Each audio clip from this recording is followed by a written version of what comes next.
Bonjour à toi et bienvenue au Message Lumière de la famille Myriam Bethléem en ce vendredi 11 avril. Je te propose aujourd'hui de faire une expérience d'un côté de Jésus qu'on regarde un peu moins souvent, mais qui porte pour nous une grande leçon d'amour, de charité fraternelle. Et je commencerai en te racontant une histoire. C'était un petit garçon qui vivait un conflit avec d'autres enfants à l'école. Et un jour, il rentre à la maison et sa maman l'attendait à la porte. Il faut dire qu'elle avait eu un coup de téléphone des responsables de l'école qui lui avaient dit que son petit garçon s'était battu dans la cour d'école. Bien sûr, la maman s'est assurée en premier que son petit garçon allait bien et qu'il avait compris que ce qu'il avait fait n'était pas une bonne idée. Mais surtout, elle lui a ensuite rappelé une parole qu'elle lui avait déjà dite. Utilise tes mots plutôt que tes poings.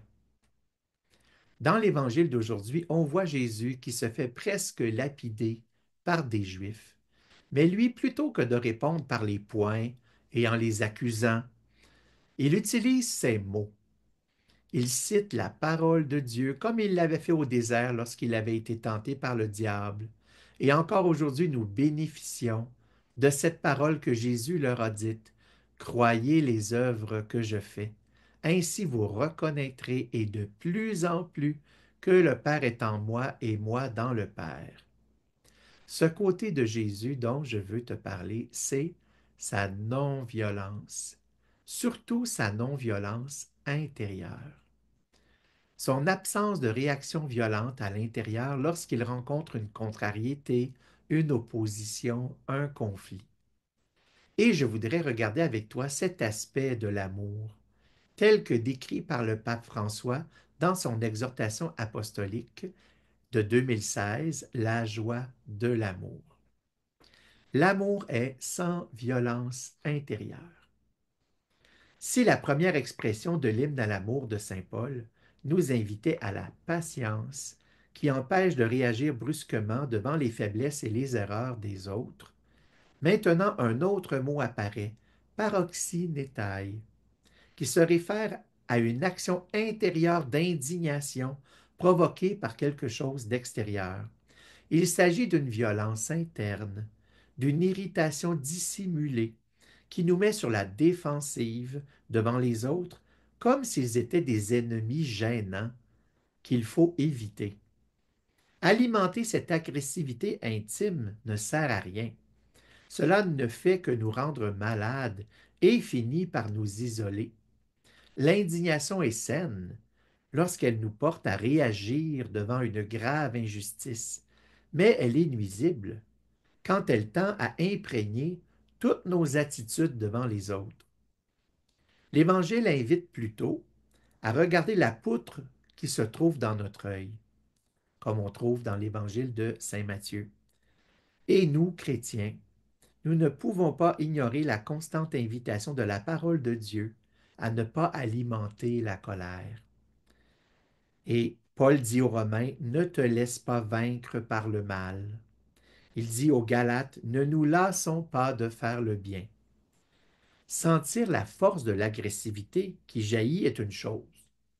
Y consentir, la laisser se convertir en une attitude permanente, c'en est une autre. Paul dit aux Éphésiens, emportez-vous, mais ne commettez pas le péché, que le soleil ne se couche pas sur votre colère. Voilà pourquoi il ne faut jamais terminer la journée sans faire la paix en famille. Et comment dois-je faire la paix? Me mettre à genoux? Non. Seulement un petit geste, une petite chose et l'harmonie familiale revient. Une caresse suffit sans rien dire, mais ne jamais finir la journée sans faire la paix. La réaction intérieure devant une gêne, un dérangement que nous causent les autres devrait être avant tout de bénir dans le cœur, de désirer le bien de l'autre, de demander à Dieu qu'il le libère et le guérisse. Et Pierre dit, dans sa première épître, bénissez au contraire, car c'est à cela que vous avez été appelés, afin d'hériter la bénédiction. Et le pape termine en disant, si nous devons lutter contre le mal, faisons-le, mais disons toujours non à la violence intérieure.